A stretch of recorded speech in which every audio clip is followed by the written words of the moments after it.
Gurudev, dans les moments de tristesse ou de bonheur extrême, je suis incapable de faire la différence entre rêve et réalité.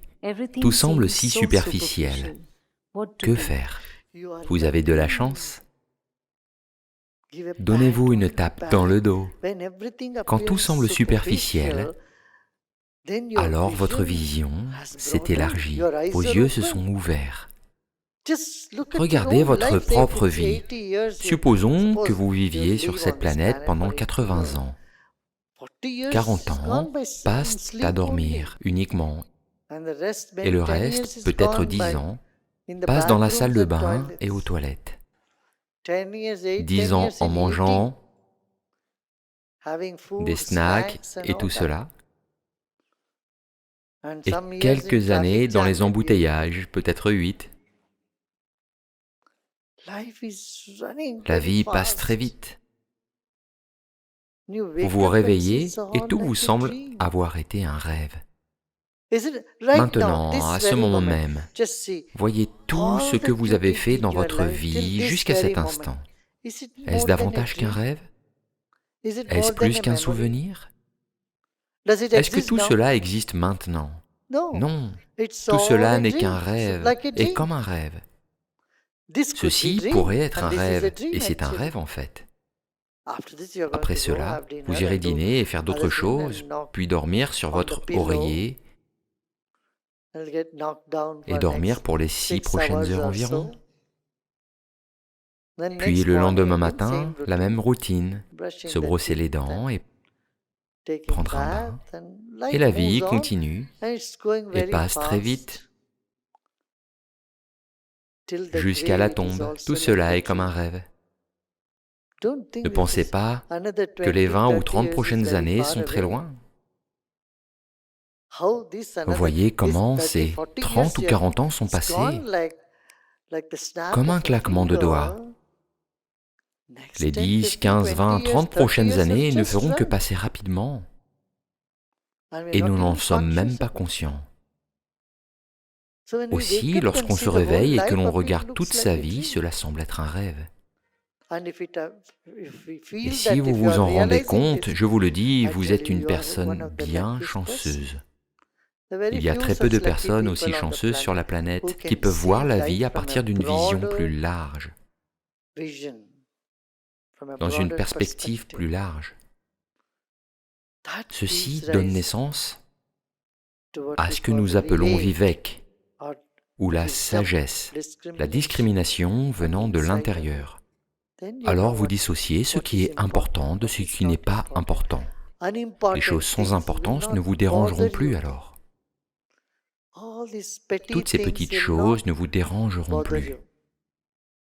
Les ennuis déraisonnables sont très insignifiants. N'est-ce pas? Quoi?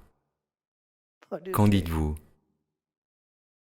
Nous ne sommes pas préoccupés par la planète entière, nous ne sommes pas préoccupés par ce qui se passe au Venezuela ou par ce qui se passe au pôle Nord.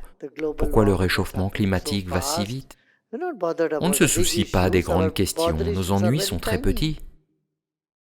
Mais quand vos yeux s'ouvrent, vous pensez alors aux plus grands défis et vous commencez à voir le monde comme un domaine de travail pour vous. Le monde est en fait un terrain de jeu.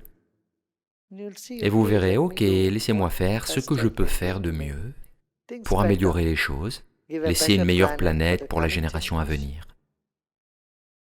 Ce sentiment de responsabilité mêlé de sagesse naîtra en vous. Nous allons nous en aller, alors faisons de cette planète un meilleur endroit pour la prochaine génération. Et un tel objectif vous évitera de déprimer. Sinon, lorsque vous trouvez que la vie n'a pas de sens, un sentiment de vide vient alors en vous et vous déprimez. Au Royaume-Uni, un ministère a été créé, le ministère de la solitude. Il indique que 18% de la population du Royaume-Uni souffre de solitude et de dépression. 40% de la planète est mentalement déprimée. Cette année, au Forum économique mondial, ils ont dit que la dépression était une grande cause, la santé mentale de la planète. Je leur disais cela. Il y a 20 ans, en 2001, lorsque je suis allé à Davos, j'ai dit ceci. Je suis heureux, au moins qu'après 18 ans, ils considèrent cela comme un problème. Nous devons prendre soin de la santé mentale de la planète. C'est ce que le monde des affaires est en train de réaliser. C'est un mot de bienvenue.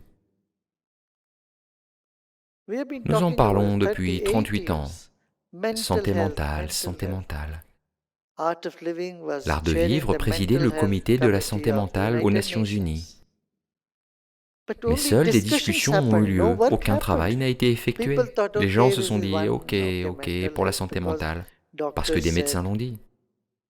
Ils ont inclus la santé spirituelle aussi, la santé physique, mentale, émotionnelle et spirituelle intègre la définition de la santé. Les Nations Unies ont inclus cet aspect.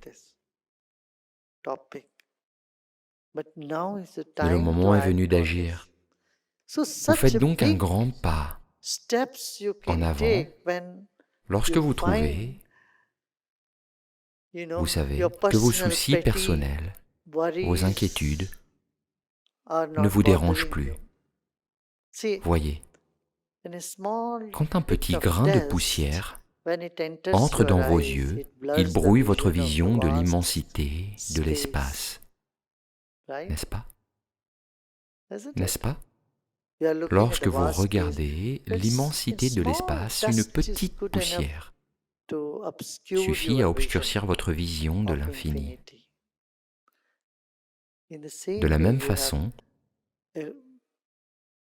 vous avez des réserves de richesse à l'intérieur de vous, tellement de sagesse, mais les petits soucis dans l'esprit obscurcissent tout cela, ils bloquent tout cela.